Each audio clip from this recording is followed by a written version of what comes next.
Hey everyone, welcome back to the Scotch Malt Whiskey Society of America. It's Ben here, and as you can see, I've got a special guest for tonight's October Outturn preview tasting. Welcome, special guest. This is Gregor. Gregor. Hi Ben, how you doing?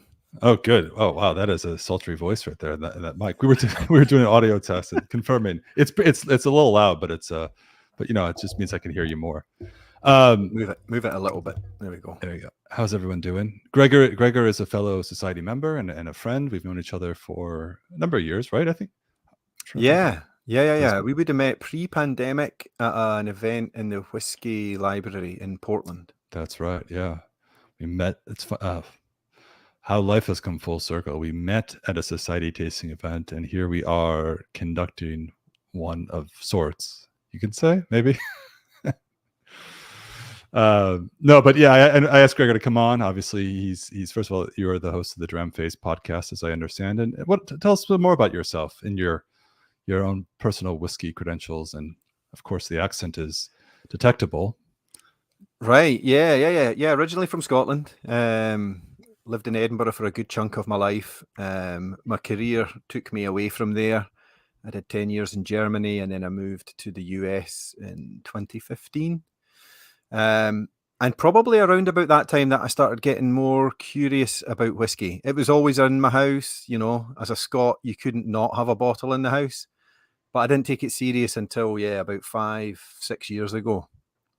Scratched the itch, started to find some that I like, and then went down the rabbit hole very, very deep. And then got involved in the community with yourselves, and then with Roy and all of that, and that kind of put me into the fold for Dram Face, and I was asked to host the podcast, and it's been a whirlwind ever since. Yeah, I'm reminded you did invite me once on your podcast, and I feel this is another full circle of events here taking place. But we have quite a few whiskeys to taste tonight, and actually, Gregor and I were going through the lineup. We decided, just for the sake of survival and maintaining marriages, we've actually cut it down a little bit. So we're going to do 5 tonight. These are all dropping tomorrow at 1:00 Eastern time as part of our October Outturn. And we usually do 5, but I think when planning this stream, Gregor and I were a little ambitious. So I don't know. Is 5 not ambitious? What do you think? Are you up for this challenge? Oh, I'm up for it. I mean, it is Monday after all. Maybe if it was after midweek, we could have snuck the 6th in, but absolutely up for it. Yeah. So we are going to get rolling here. Let me see. I'm just making sure everything's checked out. All right. October. A quick shout out to everybody in the chat. I saw Mamuka's here. Mamuka, good to see you. Funny comment from Stuart of Butte. It says, "Good evening, everyone. Can't wait to see what I'm going to have to fight the urge to purchase."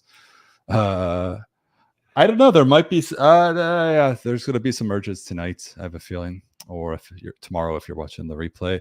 Brad Wood says, "Good evening, everyone. Good to see a big dog in the house. I offer greetings from Cocoa Beach." Where's Cocoa Beach? Not sure. Sounds like somewhere you want to be, though. Yeah, it's definitely somewhere I'm not, and I wish I were. Good to see Borderlander. Good evening, Andrew Hammaker. We were struggling to pronounce his name last time correctly. I'm pretty sure we settled on Hammaker. Correct us if we're wrong. Good to see you, Amor, with the Office background. Love that. Whiskey Franco's here. Good to see you. Cheers, everybody. Hey, Ben and Gregor. And what's in the glass tonight? It's Monday night. I don't know. This is, to me, October whiskey season is underway. Coming, Gregor, you're out of the PNW, Pacific Northwest. Is what's the whiskey season, if there is one? Oh no, it's coming around. It's quite a swift decline into fall. It's raining today. I have already had my first fire in the fire. So we're ready. We're definitely ready for whiskey season. And tell us a little bit just about your own palate. I mean, just for context as we go in, and obviously share our open, honest opinions about these whiskeys. But what are you into, and where are you at in your own? No, all good. I would say at the earlier part of my journey, I was for sure a sherry head.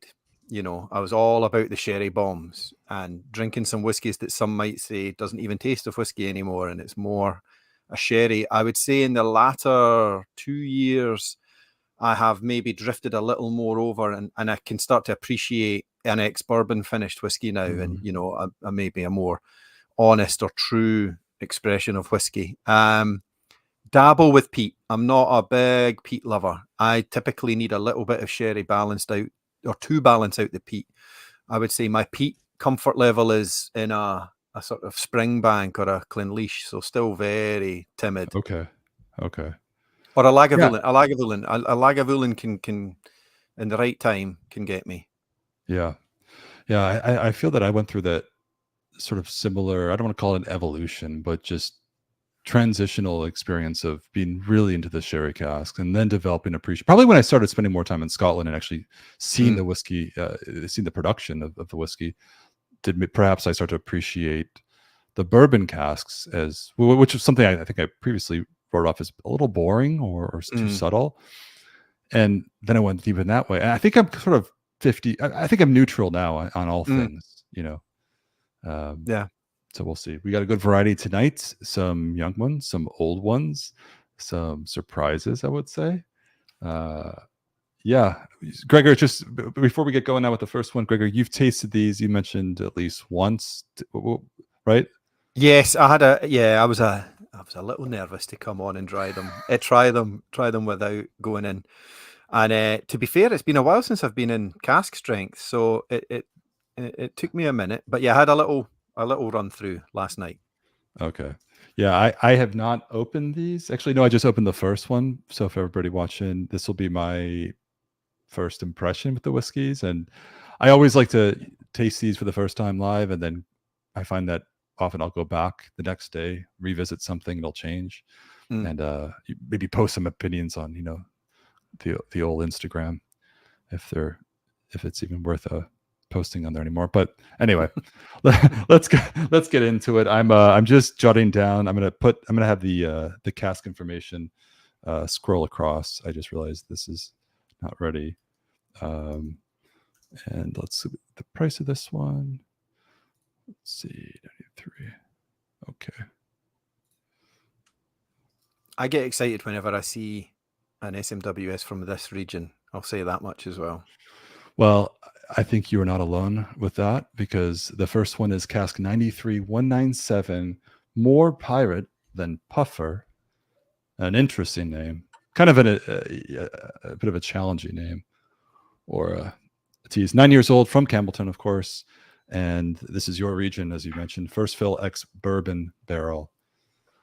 One that I really enjoy for this sort of style. 59.8%, just a hair shy of 60. Price set. This is not correct. Hold up. Not that pricey. Don't worry, everybody. I think we're going to immediately knock that down. And let me confirm. Sorry, I realized these were not ready. 125. Got it. 125. I'm going to pour this. Go ahead. What do you think? First impressions, just maybe we'll nose it together. Neat. Taste it neats. Sure. Add a drop of water. We do have 5 to get through. We'll try to keep it to an hour, but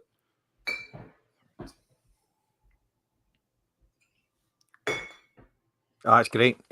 It's great on the nose. I'm not. I'll say this much though. I don't get any funk, if that's any clues to where it might be from or not. There's no farmhouse for me. I get none of it.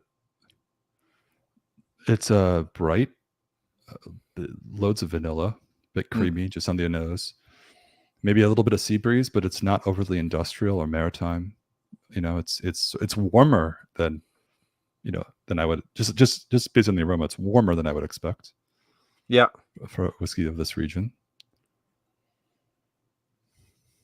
Yeah, and I was comparing this to another one last night, and for me this one was richer. The other one was a little younger, brighter still than this. Yeah. Alan McGregor says, "Good to see Gregor, a star at Aquavitae." Fair. A star in the constellation that we all live in. A star in the galaxy. Yeah. I mean, this is it's not really attacking the nostrils or anything. It's what do we say? Just shy of 60%. Yeah, I'd say But the nose belies that. It's not. I can get right in there. It's not aggressive at all. 9. Let's give it a go on the palate. Cheers, everyone. Cheers.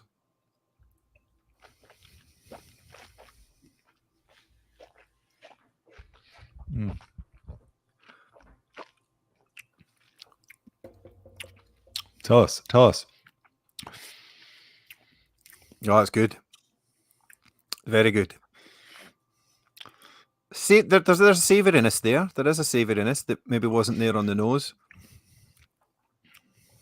Well, it's bright. It's very lively. I think that I commented on the at least the aroma. It wasn't really prickly, or it didn't smell like it was as strong as it is on the palate. Really, really bold delivery. I get the savoriness a little bit. I get a little bit of shellfish or steam mussels. Not much more than that. Creamy. Still, the vanillins are intense. Very, very healthy or active cask, I should say, from this first fill bourbon barrel. What do you think? Label says spices and hay, and I could definitely get that for sure. Spices and hay. Tarry ropes and seaweed. Yeah. What is a tarry rope? A tarry rope. Yeah. I guess that would be maritime as well. So they'll tar the end of ropes so it doesn't fray. So you're getting Hessian smell and a little bit of the rubber of the tar. Okay. I see that at tasting note often. Tarry ropes. Yeah. Or tar. Yeah. Like tar for me in the UK. You'll find that on pavements, on we would call sidewalks. Pavement is the road here, on a hot summer's day, you'll sit and play with when you're a kid, with stones digging it into the tar, and so that's why you kind of get that. Oh, that's where I get it. But you could convince me of more maritime now. I think there is a little saltiness. A little bit, but yeah. Relative to other whiskeys you've had from the region. We should also add, Gregor and I agreed that he's a society member and knows some of the codes, perhaps. A couple of them tonight, but I was going to ask him to take a stab at where the whiskey may have originated, at least for each one. And then we intend to either prove if he really is a star or if he's just a star amongst many galaxies of stars. So, I think we agreed it wouldn't be much entertainment if I was to try and guess, but I'll go here.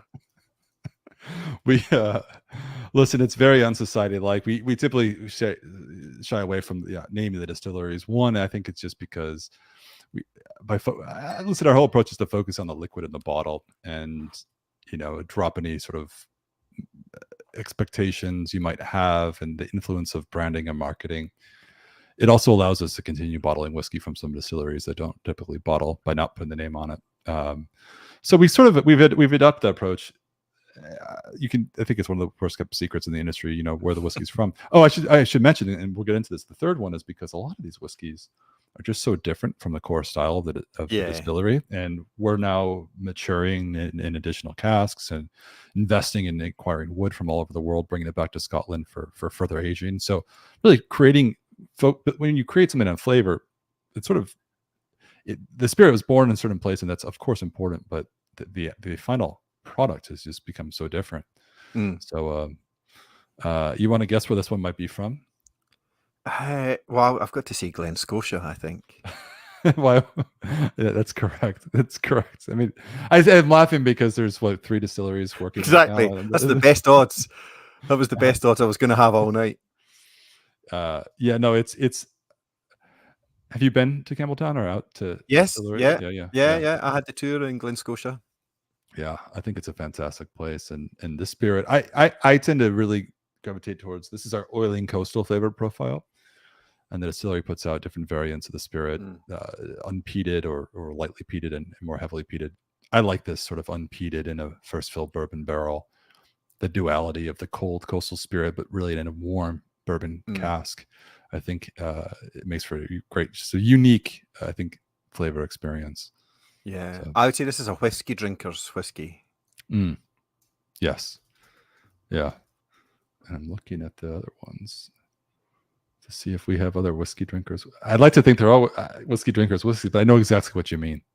Yeah, there's some whiskies that exist that, and I've gone through that in my journey. I got a Longmorn once, and I drank it, and I was like, it's pretty unremarkable. Put it aside, waited a couple of years on my journey, educated me, and then I was like, wow, this is amazing stuff. Well, that's this one, cask 93.197. More pirate than puffer. I gotta add a drop of water. Yeah, I have to say. Sorry, I'm going on. Should probably open it up a little bit. Goes to show how much I enjoyed the cask strength dram. I know. That was very drinkable. That was more drinkable now than it was last night for me at cask. Are you in a different mood, or do you think it's just had some time to breathe? I think I'm just ready for cask strength now after a day of work. That's fair. That's fair. All right, I'm sorting out the next one too. What do you think with the water? Yeah, I'm just going in.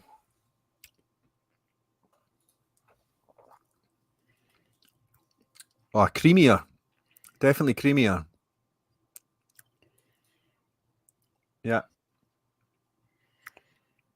Yeah.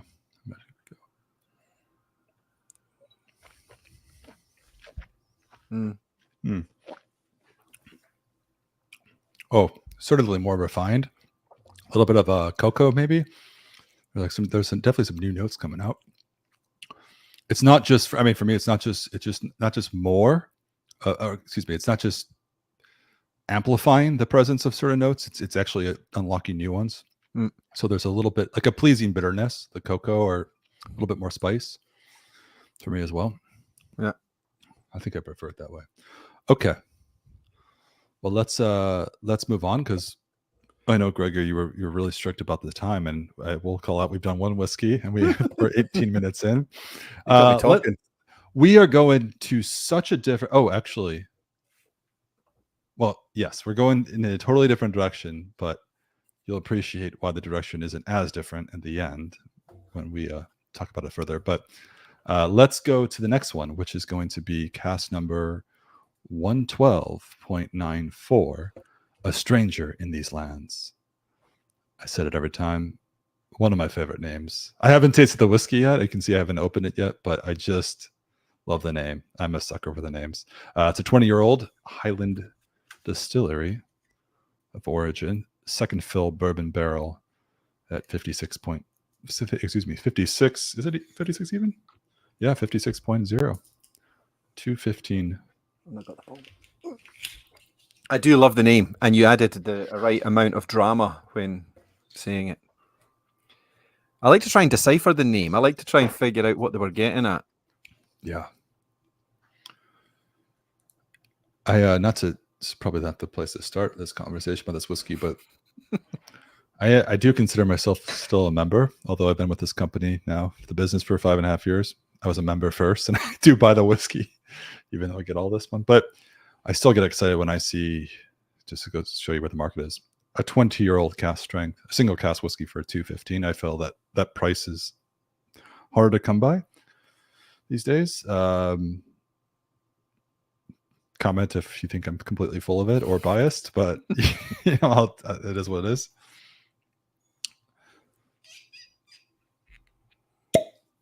This is a fun one.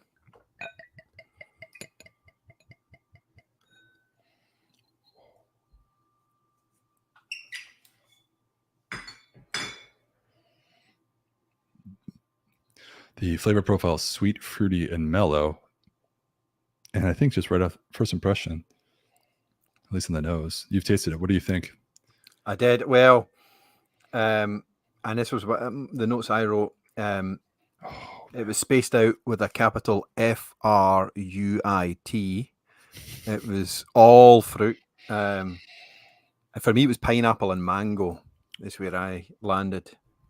Not so much on the nose. It is still somewhat tropical, but more on the palate.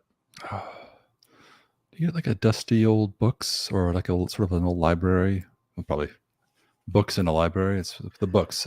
There's a mustiness to this. Mm. And I get the fruit for sure.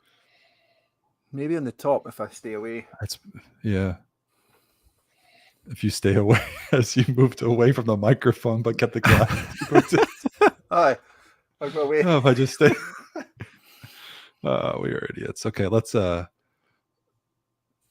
gotta tell you, yeah, I'm getting more and more that the old musty books. It's definitely showing some age just on the aroma.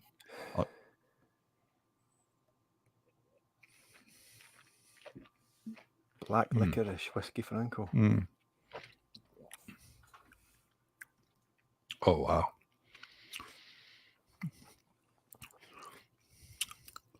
So good. Oh, that's so good. That one's really okay. Yeah. Now, if you hadn't told me how old it was, I don't know that I would say 20. It's as complex as I would expect a 20-year-old to be, but the fact that there's still so much fruit character. Yeah. I guess that's second fill for you. Yeah, listen, I mean, we know the age prior to tasting, or we've known the age. If I went into this, I think because of the sort of that musty old library aroma I was picking up, I think there's some things that to me hint at some age, but it is so intoxicating and fruity as well. I think you're more well-read than me, Ben, so you've been in more libraries, maybe. Well, I speak real English, so American. American. Yeah. No. Yeah. And this was what, 56? Yeah. Yeah. And compared to the previous one, this is so much even. I was remarking on how palatable the first one was, being that it was just a 9-year-old Campbellton whiskey. I mean, that was surprisingly approachable. This is so much more so. Neat. I'm kind of enjoying this just as is. Yeah. Yeah. I got when I added water last night, I'll add a little now, but I almost got I want to say a grassiness. I don't know where that came from. We'll talk about maybe the distillery of origin again, just we're breaking protocol tonight, but we do have some additional information on the cask and the actual spirit as well, and this is all organic barley, so it's not the typical make, I think, of the distillery, but it is all organic. So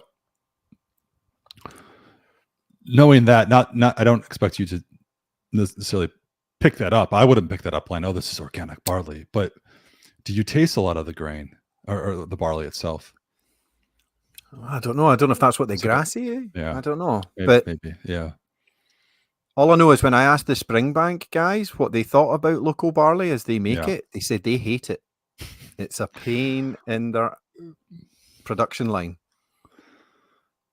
I was told the same thing at Kilhoman because they have the 100% Isla. Well, I mean, different stones throw away, but just commenting on, first of all, how difficult it is to grow barley in these sort of conditions. This is obviously from the mainland. It's not from either Campbellton or Isla, off the coast. Not so far. I'm sure you've driven by it. But yeah, that's the tease. Have you added water? I'm going to right now. You didn't want to. For science, you should. Correct. I did not want to.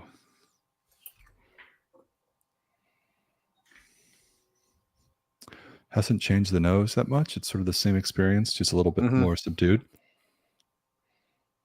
A little bit more of the cask comes out, at least just the sort of dampened wood aroma.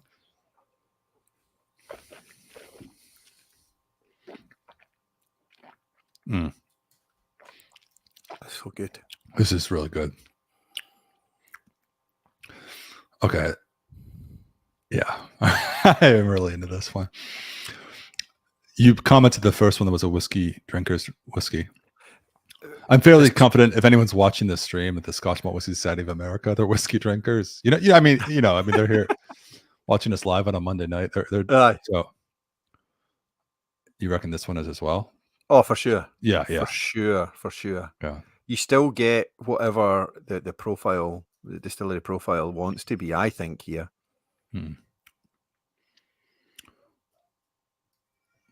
I'm so excited where we're going after this too. Then I'm just looking at the next three and just And interesting you went for this one before anything else. Just, on age I would have gone after, but this is fun. The cast type. I usually, I mean, there's a method of the madness, but it's not, science. I just prefer to get the unpeated bourbon casks on the palate first. The more subtle profiles before going into sort of anything heavier. But this is great to try something at 20 years old and be this pineapple and mango. That's fantastic. Oh yeah. I think this is I mean, I made that comment about price. I should be mindful that, obviously I'm biased, but I think people who are watching this know that, at least when it's Scott and I, especially, we don't make things up. We just tell the truth. I think this is a good value whiskey. Not to say that the first one wasn't. I just, from my earlier comment, you don't really see 20-year-olds single cast. They're just harder to come by now. And I find I've paid an arm and a leg for them. I agree. Sadly, they're all pricing beyond what's sensible. I feel like $10 a year keeps it in that region. There was a time when okay, well, that $10 a year, that's pretty much what this is. Yeah, there you go. That old pricing system that people all thought. There was a time when people thought all of our whiskeys would price it, per year, right? And because it made sense when you looked at the prices and the age, it was relatively the case. But now there are obviously so many more factors, and acquiring casks is so much more complicated of a business, But yeah. That's a great one. That's a good dram. That is a whiskey drinker's whiskey for sure. Brad Wood says, this is a dangerous club. I join in July. I've got 17 bottles now, man. You should get 18 because this one's really good. Not a shameless plug, but I love to see this. I don't, but I also don't. I don't want to pressure anybody to order that many bottles. But listen, it's great. Welcome to the club. Scott says, new SMWS member. These Outturn streams really piqued my interest and convinced me to sign up. All right, cheers, Scott. Can't wait to get in my first bottles. Okay, we've got 2 down so far. We've got 3 heavy hitters coming up. 3 big bold whiskeys that I haven't tried yet, but I'm just judging based on paper. The Whiskey Franco had said that the 112 tends to burst with tropical fruits. I'm going back. This is an earlier comment. Dunnage and lingering below all of that is always a black licorice note. Any guesses as to the make? Oh no, I couldn't. Okay. Same ownership group as the previous one, which is the Loch Lomond group. This is from Inchmere, and it's the Inchmere sales. We're venturing now. This is a pure single cask, so maybe it evokes a bit more of the distillery character on that base alone. But interesting with the organic barley and everything. At least on my end, tasting some others that we've had come out this year just alone, it's definitely unique. Yeah, and it's got more of the I think for me a little bit more barley forward, but that mustiness is really appealing. So, all right, love it. Whiskey Franco said the stats on this one just appeal to me. The distillery, the age, the cask, the ABV, definitely my wheelhouse.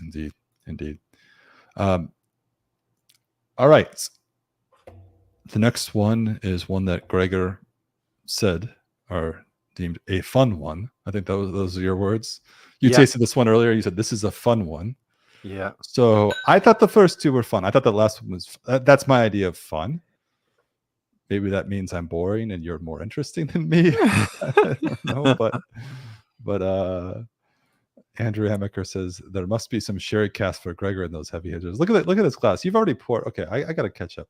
All right, guys, this is 1.279 deep. You got to say it like that every time you pronounce it. 11-year-olds, and this is a combination of 2 casks. Actually, I don't think this will focus without I get the eye tracking on, but it spent first 8 years of 11 in an ex-bourbon hogshead, and the final 3 were in a first fill ex-Oloroso sherry hogshead. This is just in time for winter. And that color is so good. So good. I marked it as a caramel color in my little notebook.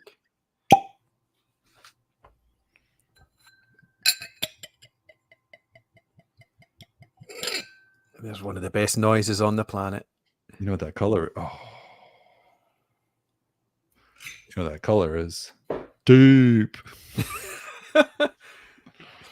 The nose is Yeah. deep too. Oh man, everything about this one is. You can just see the. I mean, that quite frankly looks like Oloroso sherry. It's the exact same hue.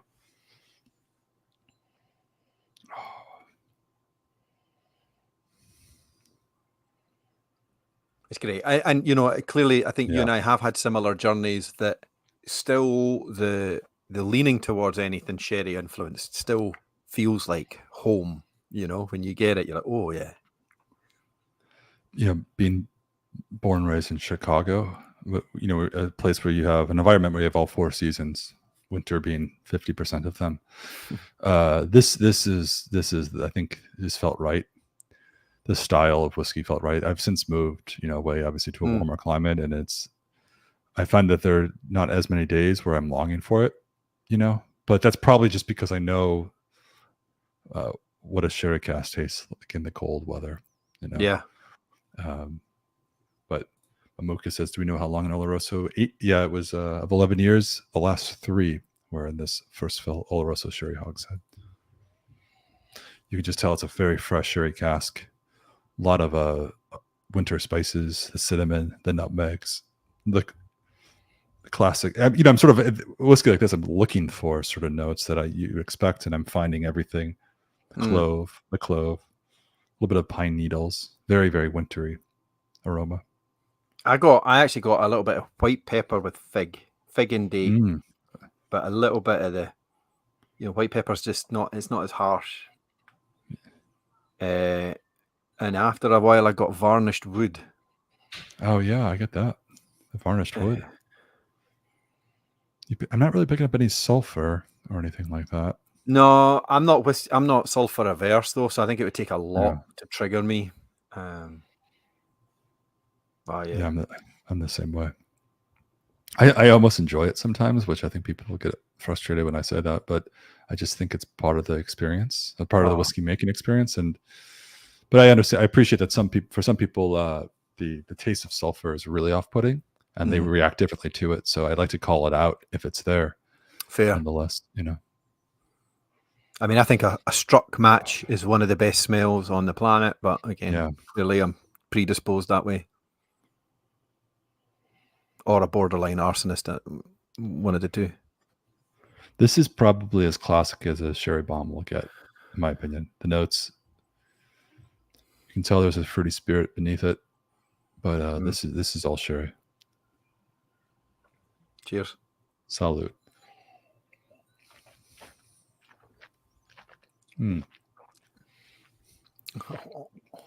So good. A little bit of green apple. There's some orchard fruits now beneath all that sort of the darkness, the red berries, a spice. But I got a fresh orchard fruit. That was the very first impression. There is a freshness beneath the depth or the deep. Oh, it's great. It gives you all you expect from sherry. It dances up. It dances up for me. It doesn't stay thick and low, if you know what I mean. It's not light by any stretch, but it's not clawing. It's not overly tannic. or gripping or drying. Like some sherry cask matured whiskeys can be really drying of the palate. Yeah. This is still very wet. you know what I mean? It's like a very wet whiskey, which sounds silly, I realize, but I think people will understand what I mean. 63.1%. I didn't even read the ABV. 63.1%. Yeah. Whoa. Yeah. Should change the name to Dangerous. 63, yeah. I mean, maybe the prior two warmed us up, but no, but that is surprisingly approachable. I'm sensing a recurring theme. I think I've said that with every whiskey we've had tonight, so that is definitely my day. It's been a tough Monday. Whiskey Franco says, I used to be more sensitive, but for some reason I've started to feel less offended when I encounter a sulfur-heavy whiskey. Just getting to your late 30s through that, I don't know. As a millennial, I feel it's my duty to be offended by everything. So, just kidding. Franco, I'm offended that you're talking about being in your 30s. I'm halfway through my 40s. That's great, though. And all right, 3 years, I didn't know this prior.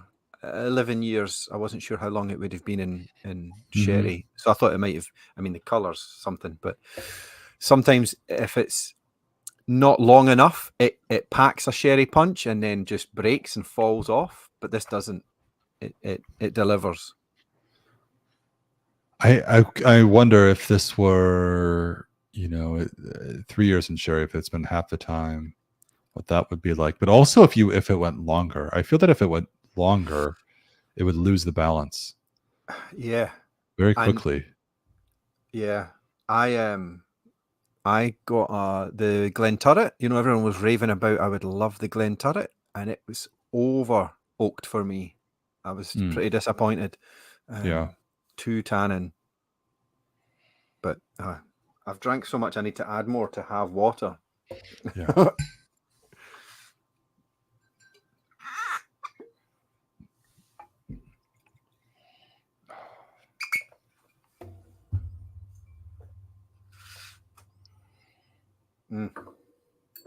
These last two were really, this is these last two were really sensational. I think this is more familiar for sure than that 112 we had. This is, I would say, as advertised. If you told me it was full term sherry, I would have bought it. But knowing that it's 8 years in bourbon hogshead and then 3 years in sherry, I'm searching for the bourbon cask, the spirit beneath it, and maybe that's the orchard fruit that I was detecting. But there is. You could say there's a brightness under that sherry rich, but I would expect it to maybe be darker if it had gone full sherry. It's good. That's really good. Yeah, it doesn't really stop. Good. It doesn't.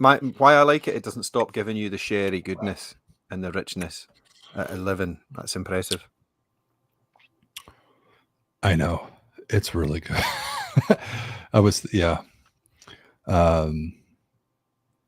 Distillery 1 is the worst kept secret. We all know it. Wait, can I say it? Can I get one for or two for 3? Oh yeah, sure. Because I read Pip's book, I knew it was Glenfarclas. Yeah, it's one of many Glenfarclas that we've bottled. Actually, 279 Glenfarclas. I always like to say Glenfarclas plural in that form, Glenfarclas. But 279 over 40 years. It's 40 years ago this year that a 1.1 was acquired. So here we are. It's funny, when I visited the distillery, I asked them, or it became a part. They offered. They said, we choose not to market too heavily, and we'd rather invest by giving you a dram when you visit. And they did. They're like, even just for stopping in the car park, they give you a dram. Isn't it such a beautiful place? Oh, it really is. The surrounding area. It's sort of an open field, and then there's a perimeter. What I recall it, say probably 5 years ago. It's off of memory. Sort of open field, and then there's a perimeter of sort of lush forest all around it. Because I remember the drive to the distillery. It's going through the woods. It's quite discreet. Yeah. You're hidden. It's hidden from the road. Yeah, and then you sort of get to this opening, and there's big, sort of open rolling hills, and the distillery right there. Really, really beautiful. This is great with water. It still is packing all the flavor hits you want.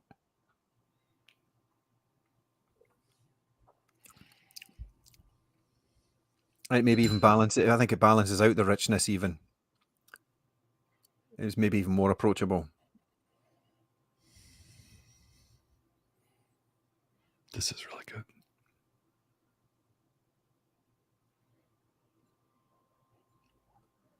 I'd maybe even say it was older. It would taste older. 11 years. Mm-hmm. And Glenfarclas is normally pretty light. It's not known for being bold. But you have to keep in mind that this cask, the second cask, is one that we've acquired, from Spain, from a bodega. It's our sherry casks are true bodega casks. So not always, but presumably American oak. Because I think, sometimes it's best. Actually, I'll look it up just to tell. It was actually, oh man, so good. That is a great one. That is good. I want to see if I have any additional information. 1.279. If it matters, my flavor wheel diagram, it's the one that I did fill in. Looks like that. If that tells you anything, it doesn't. It's a bit of fun. This was Spanish oak, that cask that we transferred it to. I'm sorry. What does the Spanish oak normally impart or nuance? More spice, towards? more tannins, more spice, just more intensity. I mean, 95% of all sherry itself is aged in American oak. So usually when we're acquiring casks, but we're not. I mean, most of them are bodega casks, but I guess some of them are also seasoned too, and coming from all over the place now. But this one is in fact Spanish oak.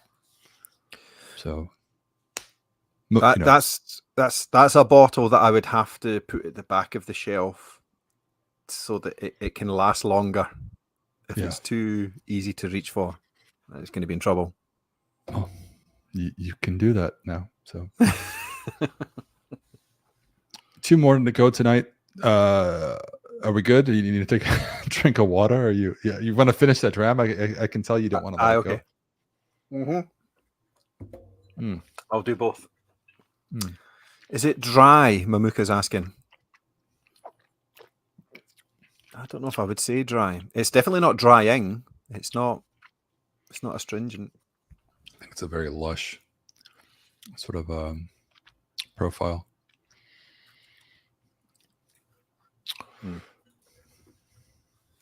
All right, let's go to another heavy hitter. I keep saying heavy hitters like there's any in this lineup that have been not, but I was looking for another one. I thought we were going to do 6. I realised we've got 2 left. Isn't that just the way? Yeah. Oof. I've added a bit of water. That's still prickly. Oh, it's intense. Okay, we're going a big one. Same profile here. 35.10 hints of a matchbox. So we were talking earlier about this struck match aroma. This is also a deep, rich, and dried fruits, double matured whiskey. 20 years old. This one spent 17 years in an ex Oloroso sherry butt, so not a bourbon hogshead or a bourbon cask of any sort. It spent the first 17 years in sherry, and then we transferred for the final 3 years in a first fill, heavily charred sherry puncheon. 2 different sherry casks, a butt to a punch in the butt. So dumb. We always love work jokes. I said this is a big dog, and I just thought we have a big dog in the chat here.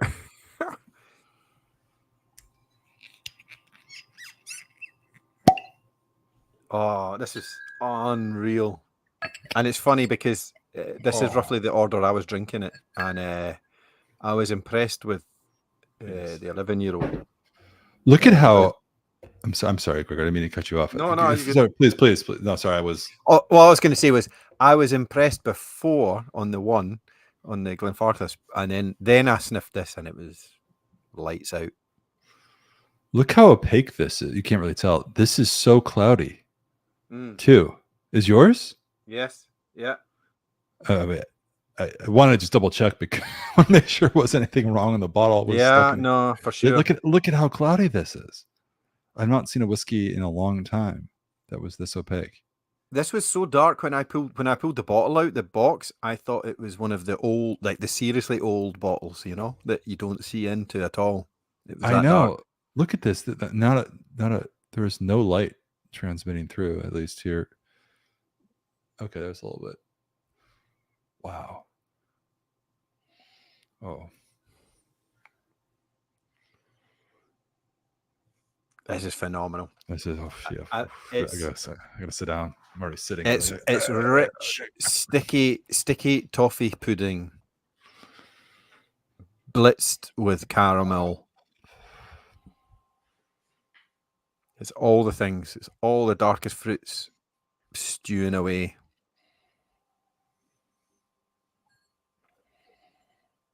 And this is the heavy char. Yeah. Oh, this is great.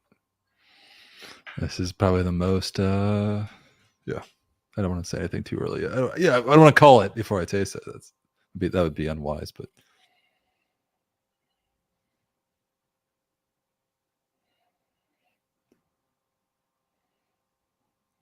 I'm going in. I mean, it is. Sorry, I'll talk over. It is a nose that you could just sit. You'd be happy for 20 minutes just nosing it. So good. Okay. Oh, is that? I wonder if it was a PX puncheon. It was like a PX sherry note for sure. Oh, the funkiness of the Oloroso, the Polomeo grape, and the finish. It's very funky. Great. No, I mean, it starts off very luscious, and it's the sort of quote unquote luxury whiskey experience that it's sort of it's familiar. It's symphonic. There's so much going on. It's really beautiful, but I like the finish. There's just sort of the Polomeo grape, which goes into all sherry, I think, except for PX. But I thought it was PX because it was just so funky at the end, and I like that. It's probably just the Oloroso. I wonder if that funk. I don't know. I get a slight astringence at the end. I don't know if that's the funk for me, but it doesn't disappoint. You know how sometimes you can have astringency that. Yeah, it underwhelms, or this makes me want to keep going back. The funkiness I described is the astringency that you're experiencing, and that is the sherry itself. That's the grape. It's just, which I love because I love sherry. But I appreciate that I just appreciate experiences that start one way and end a little turn. It's like it's going down the road, then up. It's like when you're parking your car on a hill, but you turn your wheels at the end and before putting in park and pulling the handbrake, just because you want to roll off. I like that. I like that analogy. It's the same with music or films, right? It's more interesting when it doesn't do exactly what you think it's about to. Yes, but it's not so far off center. No, it's just a little. Oh yeah, this is a true sherry. Like it's.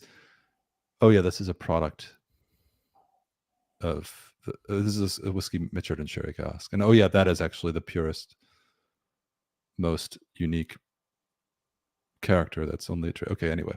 And tell me again how long it was in. 17 years in the Oloroso butt, and then 3 years in the second sherry cask. That's heavily charred puncheon. Okay. So sherry on sherry. Oh Yeah. my gosh. Yeah. So good.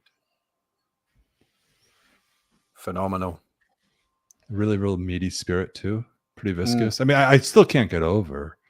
Oh, and here you can see now. Well, if you can't see in the camera, the milkiness around the glass. This is just the sherry is intense, and I appreciate some people love that. Some people might not.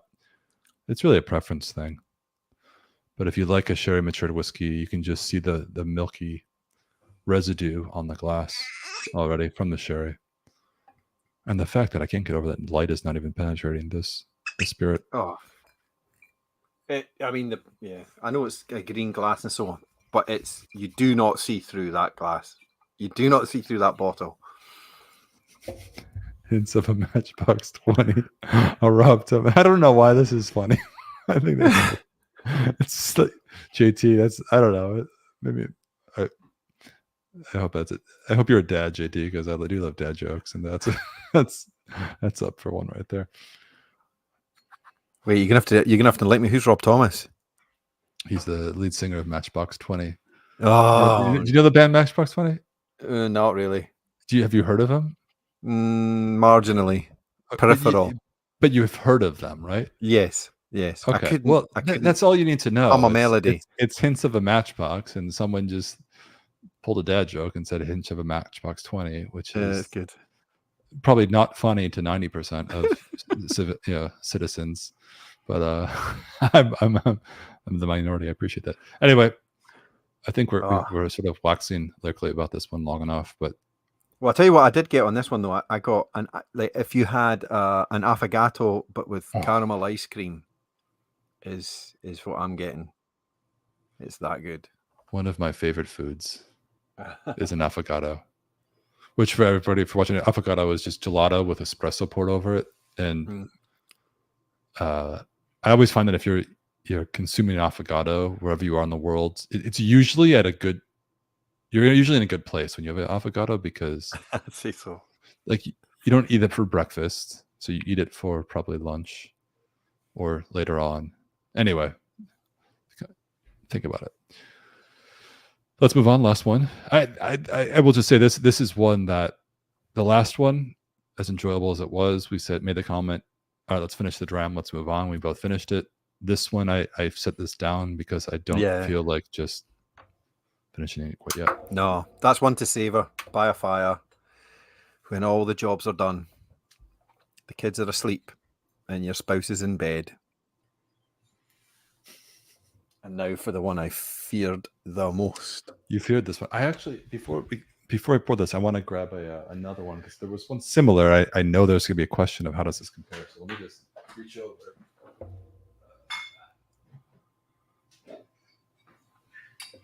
Oh, I have to say though, the nose doesn't scare me. Sometimes there's a peaty nose, and I'm like, nope, goodbye, I'm out. This is fun. No, but it's perfect. 10.245. That shed won't paint itself. I can just imagine Scott saying that. That shed won't paint itself. This is a 9-year-old Isla whiskey, also double matured. Although, actually, let me pull up the time. So this is began life in an ex-bourbon hogshead and then transferred to a first fill ex-PX sherry hogshead. So PX sherry.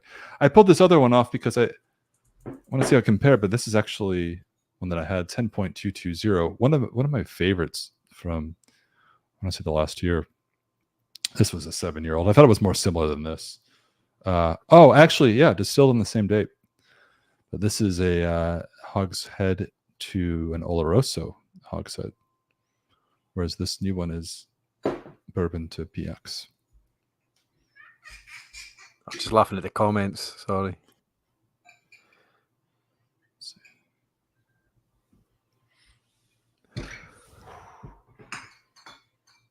I'll tell you, was it too much to give you what I got off the nose?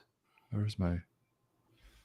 No, my camera Ben's going to leave me holding this stream, holding the baby. So you don't get these crisps, or you don't call them crisps. You don't get these chips here in the US. Which ones? Frazzles. So it's like a smoky bacon crisp. that's made to look like a little strip of bacon. But for me, I got frazzles and dry roasted peanuts, which is a bar staple, a little bag of dry roasted peanuts. And for me, this one stays savoury. I know that they talk about a sweetness, I think, on the label anyway, but I don't know if I get the sweet. Normally I search for the sweet under, personally. And I got quite poetic with my last nose note, Ben. You might like this. I got a sun-dried lobster pot on the nose. I'm leaning into the maritime metaphors. A lobster, yeah. Well, it's definitely maritime. I mean, and it's like a lot of smoked mackerel. The lobster, sure, yeah. Oh, did I not put the age on this? There's a comment of how old is this one? Pardon me. Let me. 9 years. 9 years. 9 years. Thank you. Let me add that back.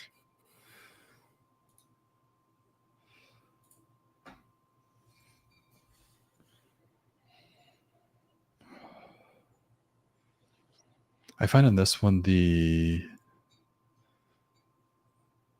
sherry cask sort of softens the edges a little bit, but it does not detract from the intensity of the Isla peat smoke. The malt is so strong.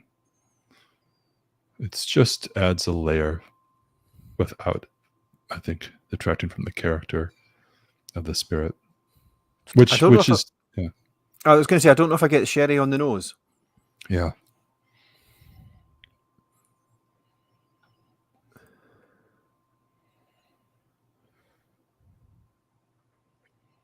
You think of, I think for an example for everybody watching this is, if you think of Ardbeg Ugadal, which is probably one of the sort of I don't know if it's one of the best-selling Isla whiskeys, but certainly the flagship perhaps of the Ardbeg distillery. Just as a reference, that's a whiskey matured in a combination of different casks. It is pretty sherry forward. This is much less so than that. So just as a reference point, this is. Well, I'm glad you gave it. I'm glad you gave it because I've gone nowhere near an Ardbeg Ugadale yet. I'm not there yet. Okay. Yeah. That was my point. That it's not that. Okay. Yeah. More approachable on the nose than I thought when I saw Pete. Oh, that's right. I forgot you don't like this. Sorry, I have to keep reminding myself that this is you're nervous right now. Look at you. He's blushing. That's not the 63.1%, 1.2 something. That's just your nerves. I can tell. I'm going in, Ben. Slange all. Slange. What is this? 154. What is going on here? Sorry, guys. I was can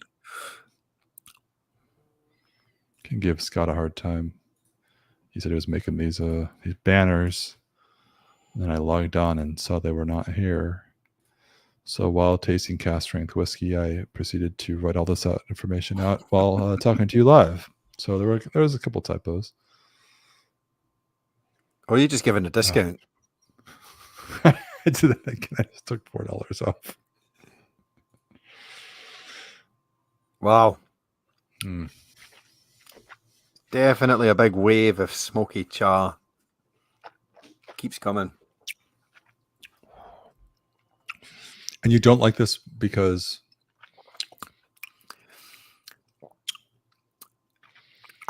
it slows me down. It slows, like I can't. This sounds terrible. It sounds like I drink a lot. I need a while after each sip to like absorb and let the moment pass till I'm ready for another one. Whereas most of the others, I'm happy going at the pace that I want. Yeah. But I guess also, I believe, correct me if I'm wrong, the more you drink it, you acclimate and you don't get that anymore, and you start to get the other stuff, right? And you might get a sweetness that's not there at the start, or so I'm told. That was my exact experience. I tried first time I really got into this was, I mean, I always enjoyed Scotch whiskey. It was, it was 2010. I said I want to get serious about it, and went to a shop and someone poured me a tasting, a variety of different whiskeys, all single malts, and one was a Lafroig 10 cask strength, and I absolutely hated it. But I was told that made some comment that the connoisseurs like this. You won't like this, but the connoisseurs do it. Like, okay, asshole. I mean, who says that? First of all, buy the damn bottle. But I sort of sucked it down every night for about a month, about 30 drams, perhaps, small drams out of this bottle. And it took me personally about the bottle, sort of, or maybe 80% through to really start to taste different flavors. And I think the intensity of the peat has subsided, but my palate seems to have evolved, and I don't know. That was my experience, but I also appreciate that for some. I recommend to people that they be patient, but they just they never get there, and it's not for them, and that's fine too. Well, I joke with Roy how insane my buying habits are. I buy ahead of my palate, so I have bought peated stuff, and I'm like, I'll get there eventually, so it'll stay on the shelf, and I'll come to it. That's a wise tactic. I mean, I feel like I've bought a lot when I was really getting into it for the first time. I bought a lot of what I enjoyed at the time, and now I have all these unopened bottles of whiskeys that I don't really care for anymore, or well beyond, So I just look for someone who would appreciate them. But anyway. I'll say this: when I had my second sip, to that point about getting under the smoke, I did start to get a sweetness, and I got burnt ends barbecue. I got that porky sweet. Again, that's probably in line with the Frazzles, but sweeter than the Frazzles. So it's burnt ends. Sorry, even although a burnt end is typically beef, my bad. Yeah, tasting note of the bottle: a massive, no nonsense, smoky monster of a dram. Sweet, concentrated peat smoke collided with sticky raisins to leave a delicious, intense finish. Yeah. Not a sticky sweet for me, but but there you go. Four cask strengths before it, and now I'm good with it. Yeah, I didn't do water. Maybe I need to do some water.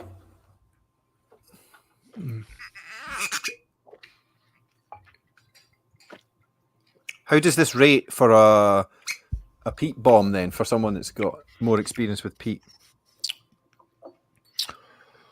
Well, that's a good question. So rating, because I really enjoy peated whiskey, but when you really look at the sort of the landscape that is all peated whiskey, I think my interest within that might be in one place, and the general consensus might be in another. Right. I've this has not been my preferred flavor, if that makes sense, of this style of the distillery. The peat expressions have not been my preference for a long time, but I've had some great examples more recently. This is I think this is the way that what the 1.279 deep was for a sherried Speyside whiskey. I think this, just as satisfying as that was, this is equally as satisfying. I think to most people who enjoy it, and I think I also like maybe even just the absence of any sherry cask. There was one we just released for the Gathering, 53 dot something. I don't know. It's back on the shelf. Just the cleanest, more spirit driven 10-year-old Isla whiskey, where you just taste this sort of the sea spray and the saline, which is sea spray, the same thing. But as a whiskey experience, as a singular, just a sit down and I want to have an experience standpoint, the sherry I think adds depth that isn't otherwise there. And I was commenting from the first one we had with the bourbon cask and the Campbelltown. I like this duality of a cold coastal spirit with a cask that offers a layer of warmth. I just think it's interesting, yeah. I mean, I'm still not maybe the sherry is given it approachability for me, Mm-hmm. because I'm enjoying this, I have to say, on second sip. But I'm not getting whacks of the sherry. So, maybe this is a nice little entry point. Well, it's not an entry point. It's probably the second or third step for a non-peat lover, but this is nice.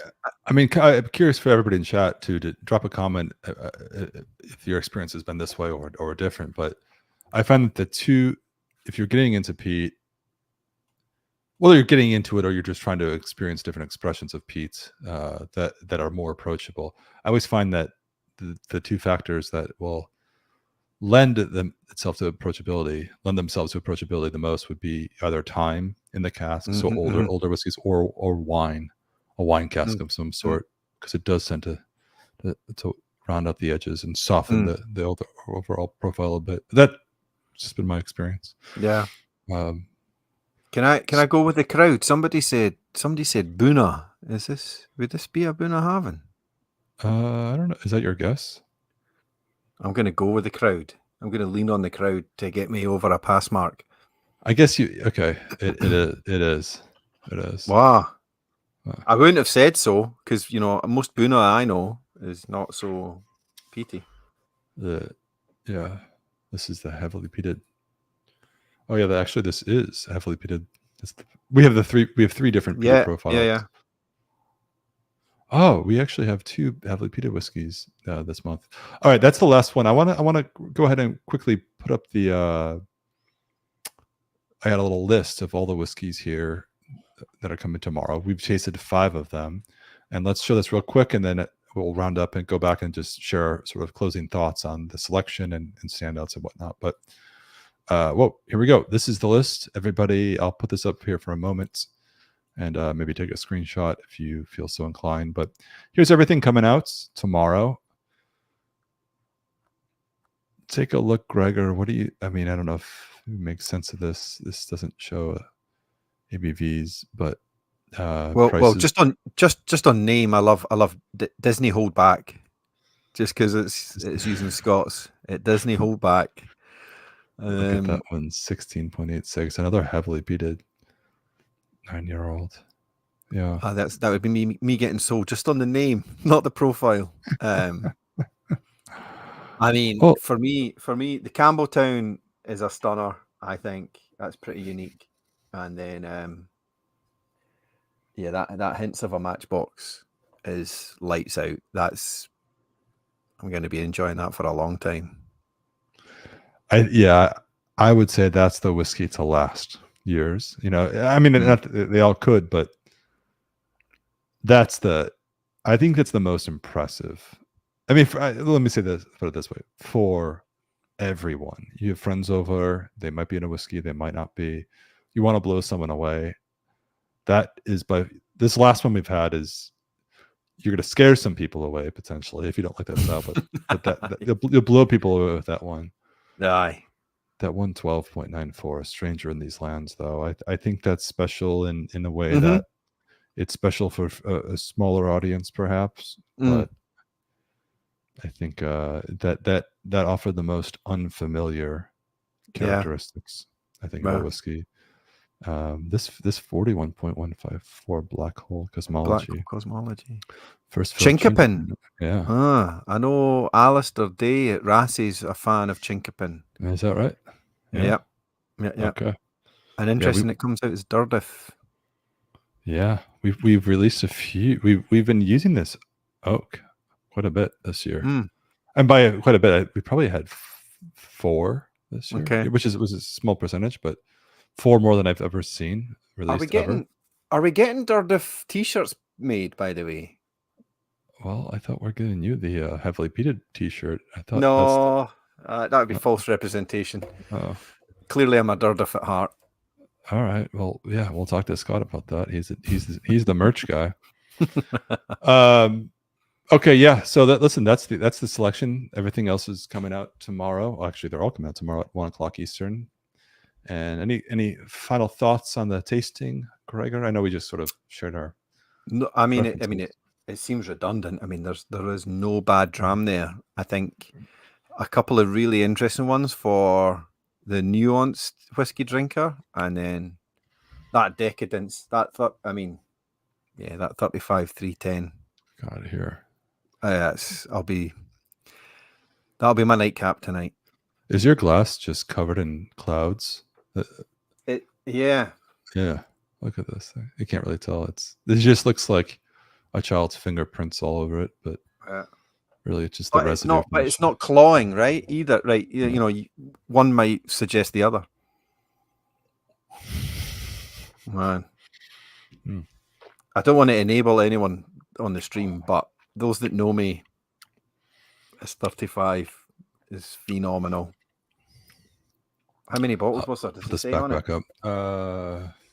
489. Well, but let's see then what was the allocation in the US? Yeah, let's see here. I should have meant. Okay, well, first of all, 96 in the US. Oh, I should have mentioned the last one that we had, this 10.245, is the bottle of the month. So for some members, they've signed up for Bottle of the Month Club, which is a club within a club where you automatically receive a bottle every single month. And that's actually the one of the month. This is 10.245. So if you like Pete, it's already coming to you automatically. You've probably already paid for it.